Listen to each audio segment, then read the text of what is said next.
ఇప్పుడు వాళ్ళు నిర్మాతలు ఏమంటున్నారంటే మేము బడ్జెట్ ఎక్కువ పెట్టడం వల్ల టికెట్ రేట్ పెంచుకోక తప్పదు, లేకపోతే మాకు నష్టం వస్తుంది అంటున్నారు. కరెక్టే. బడ్జెట్ రేట్ ఎందుకు పెంచుకుంటున్నారు?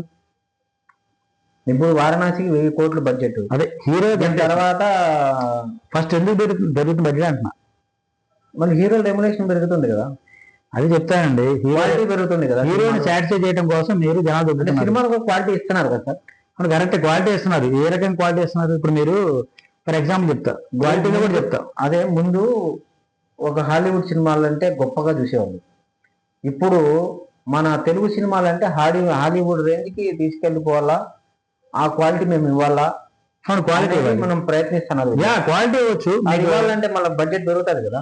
మీకు చెప్తా, దాని కూడా ఎగ్జాంపుల్ చెప్తా. ఇప్పుడు 1000 కోట్లు ఏ సినిమా అన్నారు మీరు? ఇప్పుడు వారణాసి. ఓకే. ఇప్పుడు దానిలో ప్రపోర్షనట్లీ వాళ్ళు ఎంతవరకు ఖర్చు పెట్టారో నాకు తెలియదు. గ్రాఫిక్స్ కి పక్కన పెడితే మొన్న వచ్చిన హనుమాన్ ఉంది, అది సింపుల్ గానే ఖర్చు పెట్టారు. వారణాసి అంతా పెట్టి ఉండరు కదా. ఏ బ్రాష్ ఇటు చేయలేదా? ఏ దానిలో గ్రాఫిక్స్ క్వాలిటీ లేవా? అదే క్వాలిటీ మెయింటైన్ చేశారా?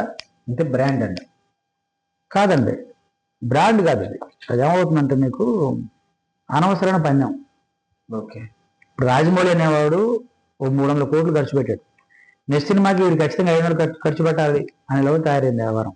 అంటే 1000 తర్వాత మళ్ళీ ఇంకా బడ్జెట్ పెరుగుతుంది. 2000. ఇప్పుడు ఆడవాడు నార్త్ ఇండియన్ వాడు పిచ్చిలేసి 4000 పిచ్చాడు. ఇప్పుడు ఇతను చూసి అందరూ డిస్టర్బ్ అయిపోతున్నారు. రాజమౌళి ఏంటంటే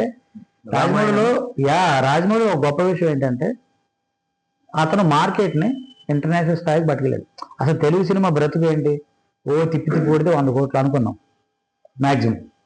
దాన్ని 300, 500, ఇప్పుడు 1000 దాకా తీసుకెళ్తున్నాడు. అంటే ఏంటంటే మనకున్న తెలివితేటలు, మనకున్న టెక్నీషియన్స్, ఆర్టిస్ట్, మనం ఇదే స్టఫ్ ఉపయోగించుకొని we can go up to the global market అని ప్రూవ్డ్ చేశాడు. So in that way he's great, అది మనం ఒప్పుకోవాలి.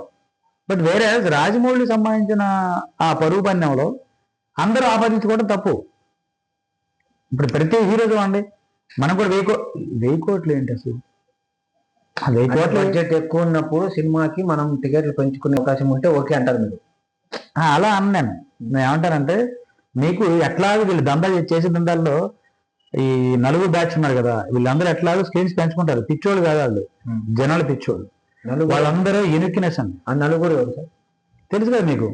మీరు చెప్తే మాకు తెలుసు, మీరు చెప్తే మేము కనుక్కున్నామండి. అందరూ అనే మాటలే కదండి, నేను చెప్పేది ఉంది స్పెషల్. నలుగురు ప్రతిసారి మేము చాలాసార్లు విన్నాం ఇది, ఆ నలుగురు అని.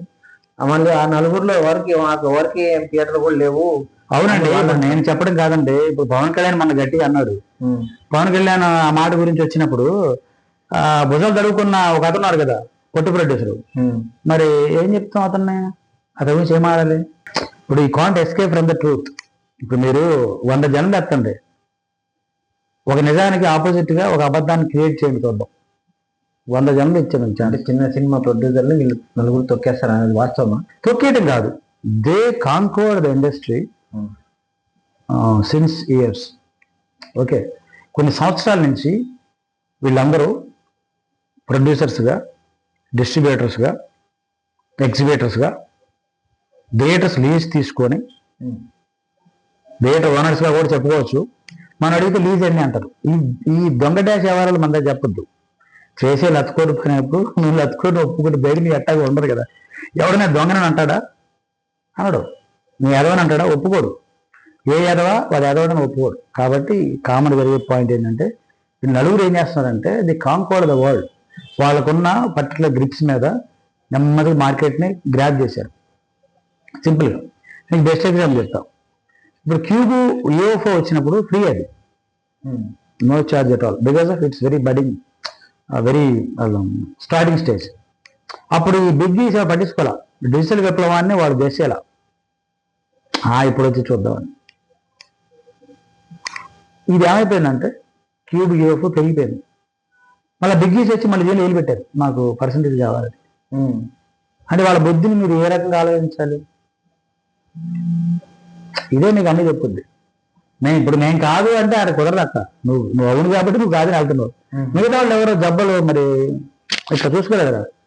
అరే ఎవడరా గుమ్మడిగా దొంగి నుంచి నా కొడుకు ఎవడరా అంటే నేను కాదని అంటే అదే దమ్మటే.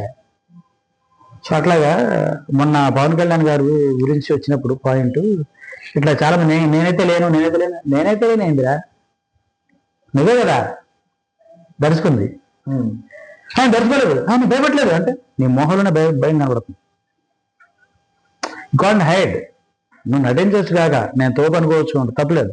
నువ్వు అక్కడే తోపు ఉండదు, ఎవరికైనా ఉండేది ఒకటే ప్రాణం.